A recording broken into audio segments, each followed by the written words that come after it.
Élève le Seigneur, bénis-le ce matin.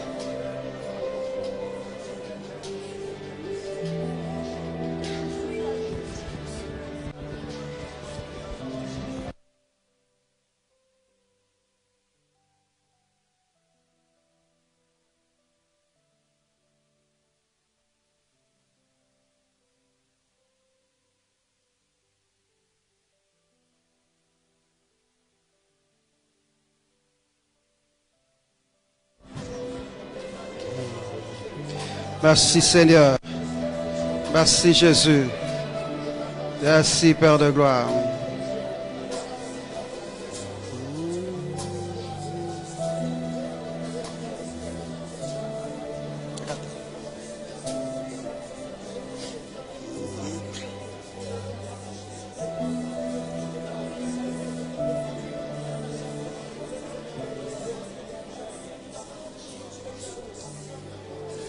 Père, nous t'adorons ce matin, nous t'exaltons et nous te bénissons.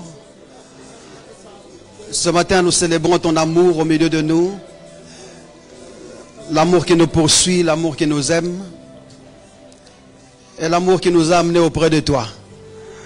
Merci Seigneur, parce que ton amour a produit les grâces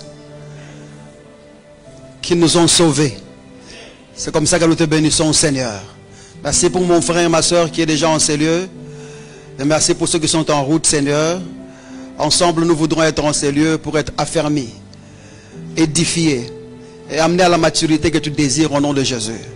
Ma prière est que tu ouvres l'entendement de mon frère et celui de ma soeur, afin que tous ensemble puissions parvenir à la compréhension de ce que tu as fait pour nous en Christ.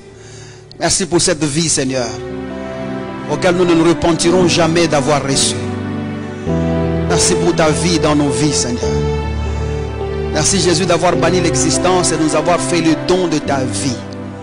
Nous te glorifions, Seigneur. Merci pour ce grand salut.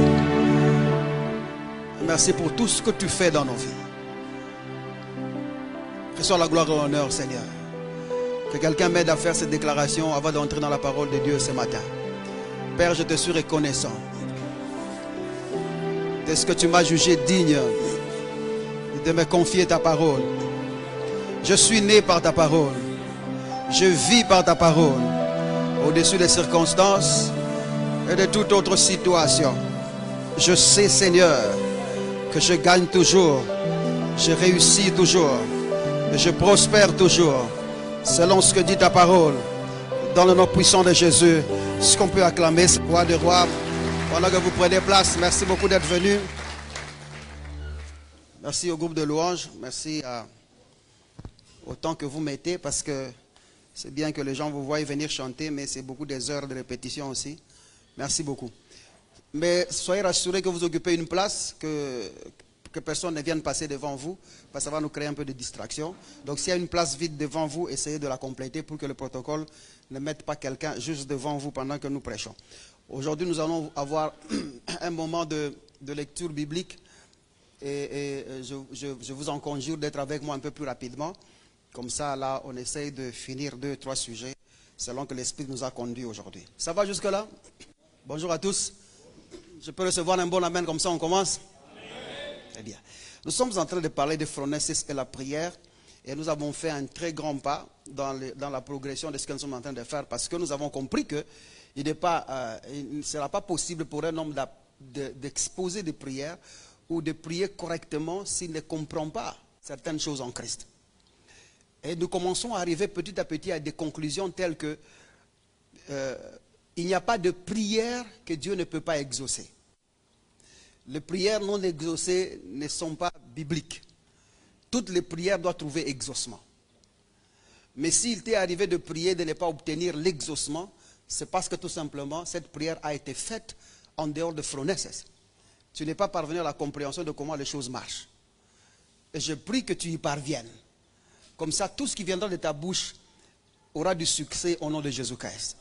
Et tout ce que tu vas prendre comme résolution aura des solutions au nom de Jésus-Christ. C'est comme ça que nous avons dit que phronesis, c'est la sagesse de Dieu, bien évidemment.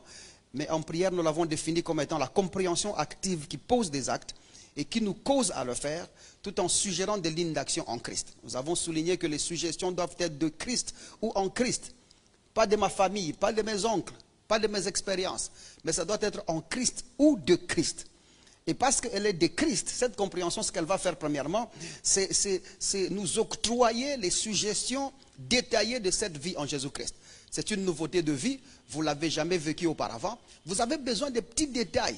Il y a des choses qui manquent dans la compréhension de l'effectivité de cette vie, qui ne peuvent provenir que du Saint-Esprit, qui ne peuvent provenir que des suggestions de l'Esprit, ou des suggestions des choses qui concernent Jésus-Christ, parce que le Saint-Esprit ne témoigne que Jésus.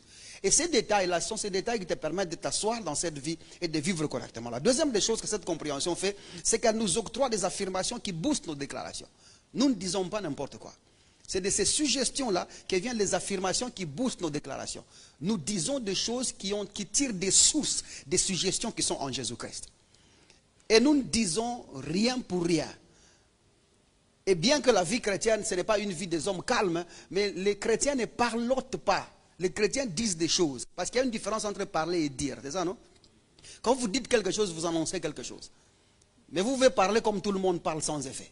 Mais quand vous parlez ou vous dites des choses sur base de la compréhension, ces choses-là produisent des résultats. Et troisièmement, nous avons dit que cette compréhension nous ramène et nous fait asseoir dans la conscience de la fusion avec Dieu. La fusion avec l'Esprit. Il n'y a pas de chrétienté sans fusion avec l'Esprit. Tout chrétien doit savoir ou parvenir à la connaissance de la réalité de vie telle que moi et Dieu nous formons un seul corps, un seul esprit, une seule chair. Ça, c'était la prophétie depuis avant. Il était dit dans la parole de Dieu que l'homme quittera son père et sa mère et s'attachera à sa femme. Et tous deux deviendront une seule chair. Cette prophétie est à Jésus-Christ et son Église. Et aussi longtemps que Jésus-Christ est déjà mort et ressuscité, donc cela s'est déjà accompli pour toi au nom de Jésus-Christ. Alors on ne peut pas, ou tu ne peux pas te permettre qu'on te prive ça. Il ne faut pas te priver de ça. Efforce-toi pour que chaque jour que tu te rappelles, rappelle-toi à l'ordre de sa présence. Rappelle-toi à l'ordre qu'il parle par ta bouche. Il voit avec tes yeux, il entend avec tes oreilles, il marche avec tes jambes, il touche avec tes mains. Dieu est en toi, ce n'est pas ton locataire, il habite chez lui. En toi là c'est chez lui. Alors laisse-lui avoir le droit de mouvement et le droit d'activité avec toi. C'est comme ça que le prophète disait, avec Dieu nous faisons des exploits. C'est ça, non? Parce qu'il est avec nous, nous faisons avec lui. Et je te souhaite ça au nom de Jésus-Christ. Alors maintenant, cette conscience de sa présence dans nos vies, c'est celle qui bannit cette pensée de dire que nous marchons avec Dieu, mais plutôt elle nous établit dans la conscience de dire que je suis en Dieu. Dieu est en moi et je suis en lui. Ce n'est plus un compagnon de route, mais c'est quelqu'un qui est avec moi. Ça nous a amené au fait à 2 Corinthiens chapitre 6, à partir du verset 15, où nous avons découvert qu'il n'y avait pas accord entre Christ et Bélial, et il n'y avait pas de part entre l'infidèle et le fidèle. Ça va jusque-là? Oh, ça va jusque-là? Bon, je ne vais plus vous demander, je vous demande une dernière fois. Ça va jusque-là? Vraiment, donnez-moi votre attention, comme ça on va bien. Alors, le verset pose des questions. Et à ces questions-là, en ce qui concerne l'accord, nous avons dit qu'il n'y a jamais eu d'accord. Et c'est dommage quand même, parce qu'il y a même avant-hier ou hier, quelqu'un m'a envoyé une vidéo d'un pasteur là qui essaye de prouver que le diable travaille pour Dieu. Ça fait pitié. Ça fait vraiment pitié. Et je ne sais pas combien d'argent le diable vous donne pour que vous continuez à dire que c'est un élément de Dieu. Ou c'est un militaire de Dieu. Et je ne sais pas pourquoi est-ce que les gens peuvent commencer à fouiller dans la Bible, fouiner dans la Bible des versets hors contexte qui ne tiennent sur rien pour essayer de prouver que Dieu peut utiliser le diable pour faire du mal à quelqu'un. Tu es chrétien, né de nouveau, et tu continues à soutenir le diable dans ses effets. Et tu en es même fier. Donne-moi à ton voisin, vraiment, tu me conseilles beaucoup. Un conseil à ça. Tu m'as vraiment déçu, pour ça qu'il comprend le français. Dis-lui, c'est moi qui te dis.